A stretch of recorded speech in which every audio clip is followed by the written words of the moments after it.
Hey guys, it's Ken here, and today you're listening to the Autism Experience podcast.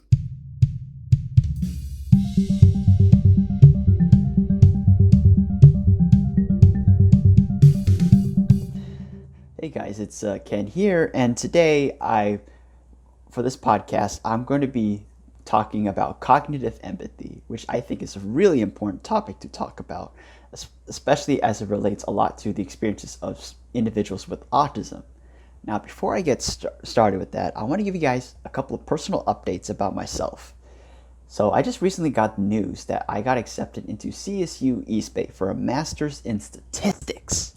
Like, it was just a shock. Like, I didn't think that I was capable of getting to a master's program, though, especially because ever since I was young, I've always wanted to go to school, but I didn't think I could make it as far as just getting into grad school. Because as a kid, with the learning disability, I thought there's no way in hell that I'm going to be able to go to college. Like, I have really awful test scores. I'm not really good at English or writing back then. So what chance do I have? Plus, I'm a hard time making friends. So what chance do I have getting into college? But, a couple years later, when I got my degree from San Jose State, I'm like, it's amazing. I got my first, undergraduate college degree. Let's see how far I can go. And it's around that time when I had a couple of reservations about going to graduate school because I wasn't sure if I was ready for that next step. But then after I was talking to my mother, and I realized that it could be a good next step because my mother, she didn't get a master's degree. I mean, she had the bachelor's because, she had me and, she was busy raising a family, so she didn't have time for that. For my dad, well, he didn't really have the money to just go to a four-year degree, and plus it wasn't really in his interest. He was more of a handyman. He was a carpenter, fixing computers on his own time, so he had his own hobbies and eclectic interests that don't quite fit the typical four-year degree. It doesn't mean he's not successful. It's just that he has a different career path in college, and that's okay because he's happy right now. He's still jamming on his guitar like he always does, every night. And he's pretty awesome dad, pretty cool dad. So I like that. And so to be the first person in my own family to go to college, graduate school, it's just really a phenomenal achievement. And I forgot to mention, my sister, she's not planning to go to grad school, I believe, because, she's very interested in pursuing her musical taste, artistic taste. She wants to be a musician, an actress. And so she's been focusing on putting in the work to get those interests fully realized.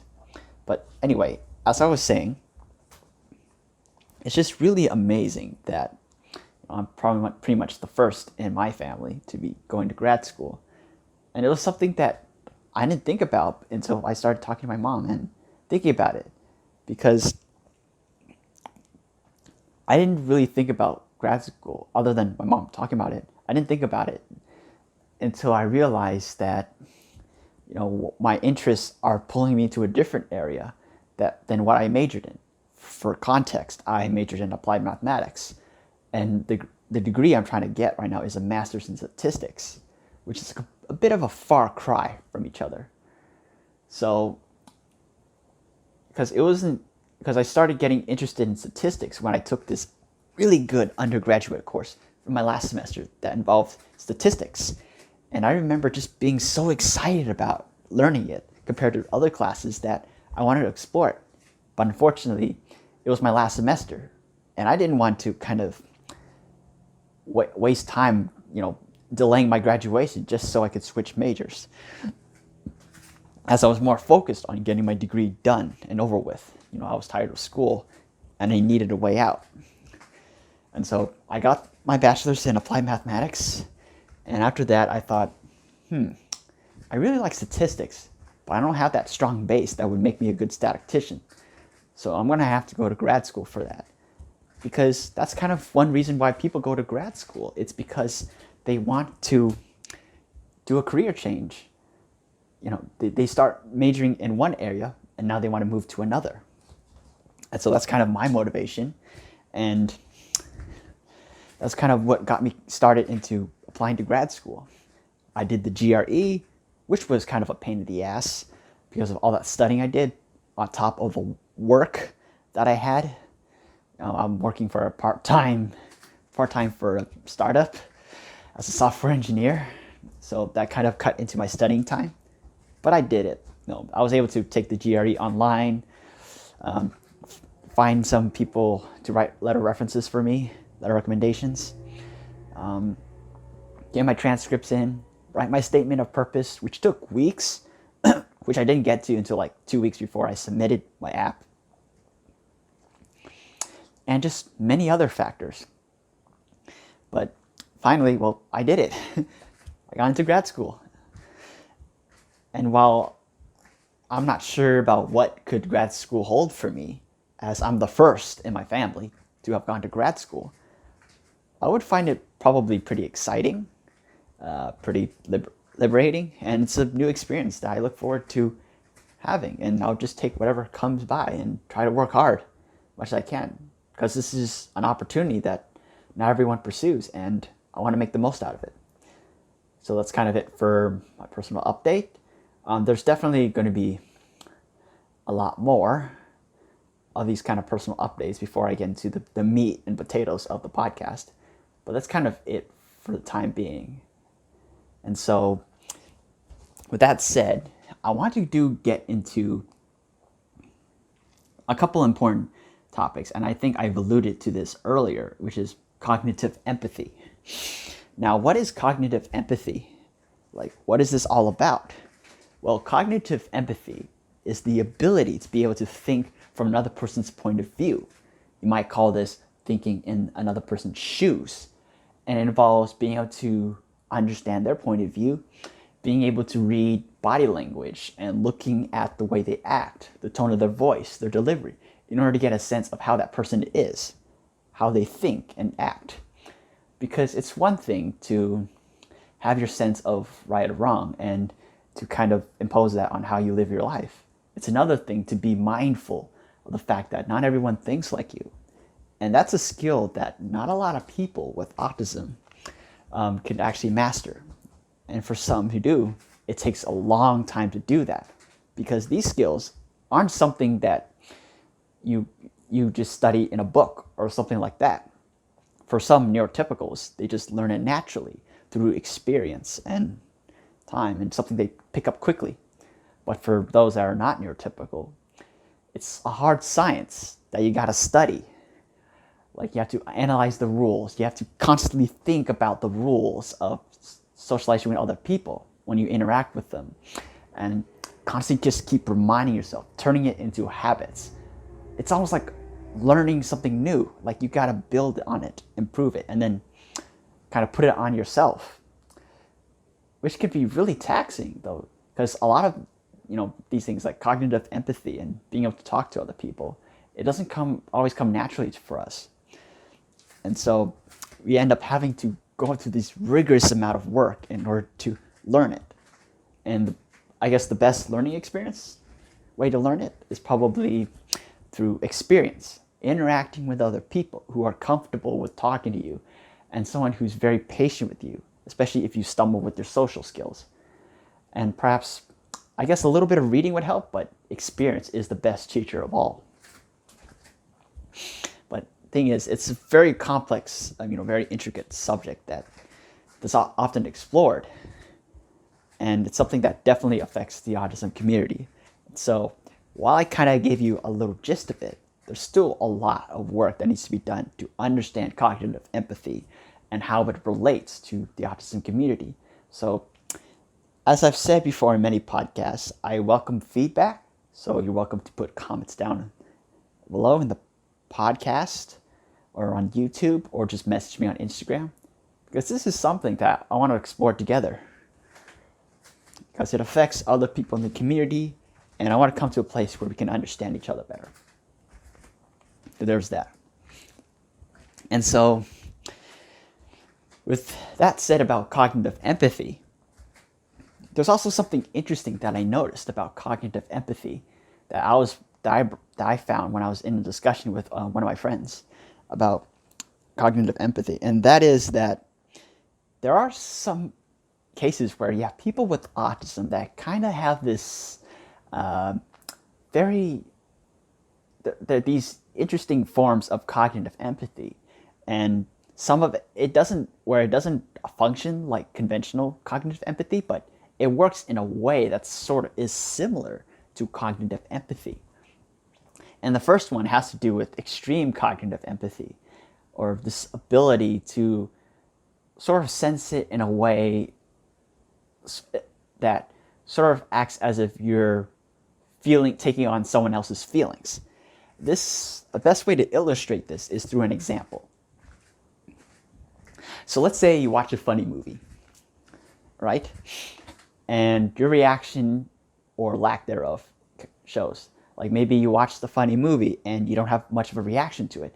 Maybe you chuckle a little bit once in a while, but ultimately your reaction might be a reaction that not everyone experiences. Like maybe you laugh a little, maybe you didn't, or maybe you had none whatsoever. Maybe you're very analytical, and your reactions to it, whether you laughed or you got bored or whatever, it doesn't quite show or manifest in a physical form. Like you're not really visibly laughing or smiling or giggly, but maybe it's all internal in your mind. Like you're laughing inside, like some people would say. And so, let's say you have those kind of reactions.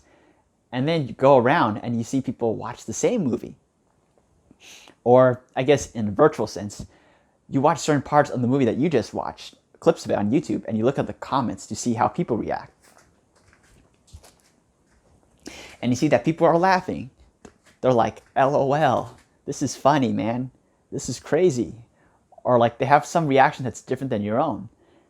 And if you have this extreme form of cognitive empathy, you might be able to sympathize with it so much to the point where you adopt these feelings and you put it on yourself, to the point where probably the next time you see that same clip again, you probably laugh the way that they did. Even if you didn't feel that feeling or you never felt it before, you're probably doing it because you kind of connected that feeling and you kind of took it as your own. Perhaps in some ways because you have some desire to conform, you feel weird reacting the way you do, and so you sort of subconsciously take on another person's feelings in order to fit in better. Because, imagine like you're watching a movie together and you see everybody laughing, but you're the only one not laughing. That could get pretty awkward. So I guess for some people in those cases, what they might do is try to laugh like everybody else, act like they're enjoying it, which in a sense kind of sounds like autism masking. Behaving differently depending on who you're talking to in order to kind of fit in better, whether it's to copy what they're interested in, copy how they react to certain things, or even sort of thinking like them in order to fit in better. So that's kind of a extreme form of cognitive empathy, where you adopt people's feelings and take it as your own, even you don't experience them. It's almost to the point where you can't separate your own feelings from the other person's feelings. And they get so mishmashed to the point where you might lose sight of what you originally felt. Or oftentimes where you might feel like as if you're blindly following what another person's feeling, rather than kind of making up your mind about what you want to feel, whether you actually feel it or not. Almost like kind of submissive. Maybe that's not the right word, but it does kind of feel like you're submitting yourself to what people, like the majority, expects of you. So that's kind of an interesting form of cognitive empathy that I realize. And I'll admit that I've kind of done this myself too. Like I will watch a funny scene or a scene that I didn't know was supposed to be funny, and I just react to it like, oh, this is pretty interesting. This is pretty good character development. I enjoy the character interactions. I think it's really awesome that we get scenes like this. And then I go on YouTube to watch that same scene. And I look down in the comments below and I see people laughing. And then I have this weird impulsive drive to laugh along with them. So the next time I end up seeing the same scene, I end up laughing, even though I never really laughed when I first watched that scene. I mean, I guess in some cases I would laugh now that I realized what the intent of the scene was. or someone explained the joke to me in that scene in the comment section, and I'll be like, I get it, that's why it's funny, and I laugh along. But other times I'm just impulsively just trying to find a way to react, because there's some cases where I don't know how to react, and so I watch other people react to sort of give me an idea on how I should react. And sometimes it could be a blessing, helps you fit in, or helps you understand people better, like why is it funny? You've done well. Other times it might come off as fake or disingenuous, because as I said earlier, as it ties back to autism masking, which I mentioned in my previous podcast, it may seem as if you're living your inauthentic self, that you're hiding who you truly are just to fit in with other people. And if people find out, they might accuse you of being dishonest, of being a liar. And in some cases, you might get this sense of imposter syndrome, the fact that you're experiencing things that you never actually felt attached to, which could come across as disingenuous, kind of dishonest. And you could learn more about this in my previous podcast by checking out my previous podcast, Autism Masking, where I talk about imposter syndrome, as well as some of the dangers of masking if done so much and not adequately addressed in your own life, and whether you have a space for yourself to kind of talk about things that you want to talk about and to be yourself. So that's kind of an extreme form of cognitive empathy, taking on other people's feelings to the point where you can't separate your own feelings from the other person's feelings. And that's kind of interesting. I would love to hear you guys' thoughts on that, because I don't think I've experienced this enough to the point where I could form a really full-on analysis of cognitive empathy, this extreme case of it, but it's kind of interesting nevertheless. So I'm all ears. Now, I did allude to a second kind of cognitive empathy. Now, this one's a little bit different from the first kind, because it doesn't function like cognitive empathy, but it does serve in a similar capacity to cognitive empathy. And that is being able to sense people's emotions non-verbally. Because the way I like to think of it is, imagine that you're talking to a very bubbly, very friendly person, and someone that you really vibe with and get along with. And I believe in this idea that people radiate some sort of bubble to this atmosphere that they project outwards. When you're talking to someone that kind of person that you get along with, it's not just the words that they say or the tone of their voice. It's also the way they conduct themselves, their body language, the way they act towards you, that really gives you a sense of who they are. And that, I sense, is like feelings. So you can imagine it as like a big bubble, like this big aura, this shield that's being projected outwards, that whoever is close to it will experience these kind of feelings, can sense them. It's sort of like turning on the radio, and the closer you get to it, the more closely you can hear it and understand it. So that's kind of feel like that. So if I'm with a friendly person, I would feel deep down in my heart like some sense of warmth and peace and comfort that tells me that the person I'm talking to is very friendly. And in some cases, not only does it help me really connect with the other person, because now I can sense their feelings, I can also really sense if someone is dishonest or fake. Part of it is because, as for people who mask their autism a lot, they sort of have that experience understanding what's it like to kind of hide your true selves, which is what liars do.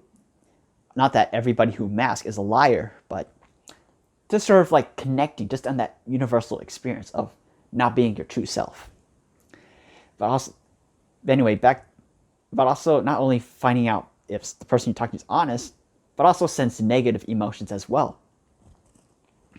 Because there are times where I meet people who, on the surface, they seem friendly, they seem cool, they're sociable, they like to go out for drinks, they like to eat and do all kinds of things with me. But deep down, I get this really stressed kind of anxiety feeling tugging in my heart that's telling me that there's something wrong with them, something underneath that I don't see. And it has to do with this aura that they're projecting. Because while they seem on the surface as warm, friendly people, they're projecting some sort of aura that's telling me that they're insecure, that there's something troubling them deep down. I don't know what it is, but it's something to be suspicious of. So sometimes I get feelings like that, and usually my first impulse is to give people the benefit of the doubt and hold them at a distance until I find out more about them. And most of the times, my hunches are right. These guys turn out to be really insecure or somewhat toxic in some subtle manner that not many people see. And it's kind of helped me avoid shady people or people that are clingy, dishonest, or kind of toxic or dangerous to me in some capacity or another. Whether they're people who could potentially be bullies, people who seem a bit like stalkers, or people who would probably drag me down emotionally if I hang out with them too often or too much. On the other hand, while it does kind of help me really avoid people like that or to be drawn to the right kind of people, sometimes it could be wrong too, because it sure does seem like cognitive empathy, but it's a narrow kind. It's very narrow in terms of what the criteria that I use to judge people's character. Not to mention that it's very error prone, as it's all subjective. Because while I can't describe the feelings, I can sense them. And sometimes when I'm trying to process these feelings, I might get wrong impressions of the person just based on how I interpret it. It's all subjective. It's all based on what I read of them, not what I receive. And there are cases where sometimes I trust it so much that I often get paranoid. I become more cynical. I become distrustful of the people that I'm talking to, even if they seem like friendly people. And failing to understand that people communicate differently. Because sometimes when I communicate with people with autism and other disabilities, sometimes I feel that so sometimes like this ability might tell me that this guy's a bit flat or emotionless or heartless or something like that. And sometimes I do forget that I'm talking to someone with a social disability. And so there's that little red flag in my head, be like, something's up. When maybe that person is just not good at communicating with people. Maybe they don't understand body language. And sometimes I could ignore all these exceptions to what I would typically use to judge whether or not a person is suspicious or good intentioned or not.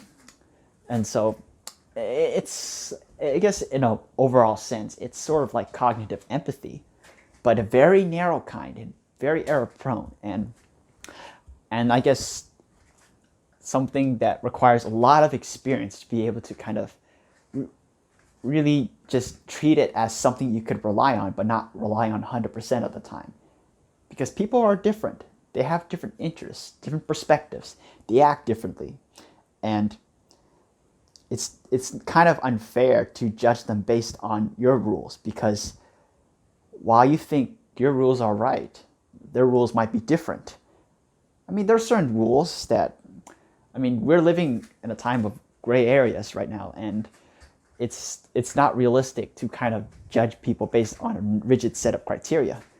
It's important to kind of just take things on a case-by-case basis, not just for when you make new friends or meet new people, but also to consider that people have the right to do the same for you too. Because they might have a different perception of what right and wrong is, or what is considered normal and what not normal than you do. And I guess the only way we could really go forward with this is to come to a place of understanding and hope, because it reminds me of something that I was reading earlier in this book called Never Split the Difference by Chris Voss, where he said that the universal thing that you have to accept in order to become a good negotiator or communicator is this fundamental truth that at the bottom of this, people just want to be understood and heard. Because they are far more complex than what things on the surface suggest. And that's something that's very important to look at. And it's a very interesting thing, though, because the whole book is based on that premise that people want to be heard and understood, which is pretty much the cornerstone of all the negotiation tactics that Chris Voss teaches in his book, which doesn't just apply to business. It also applies to dealing with conflict, talking to people, or just any kind of interaction with other people. Because if you think about it, everything you do in life is a negotiation. When you want your kids to do chores for you, that's a negotiation. When you're trying to persuade people to kind of let you in, when you apply for a job or you're applying for grad school and you submit your personal statement, that's a negotiation. Almost everything you can think of involves some kind of negotiation. And that's a very important skill you have to pick up on. And so I highly recommend that book. I'll put it down as a link in the description. And I'll put it down in my link tree as well. So if you guys like a book where you can learn negotiation skills and how to improve your communication skills, especially when trying to learn how to deal with it with empathy and respect, I highly recommend that book. So with that said, that's pretty much all I have on cognitive empathy.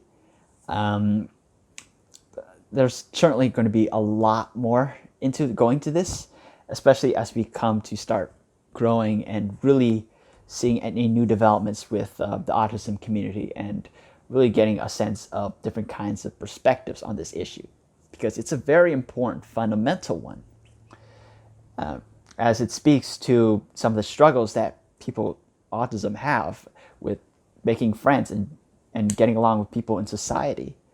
The communication skills, and cognitive empathy is one big cornerstone of that, one big part of that. And so I think that's pretty much all I have for today. Thank you guys for listening to this podcast. It's a bit short, but I'm really open to feedback and hearing what you guys have, any thoughts you might have on this topic, as I'm looking forward to learning, and I hope that you're doing the same as well. So thank you guys for listening, and I hope that you guys stay tuned for the next podcast. So take care. Hey guys, thank you so much for listening to my podcast. If you guys like my content, check out and subscribe to my platform, The Autism Experience, available now on Spotify, Anchor, and YouTube. For social media, you can follow my Instagram account under the handler, The Autism Experience. Thanks for listening, and stay tuned for more from The Autism Experience.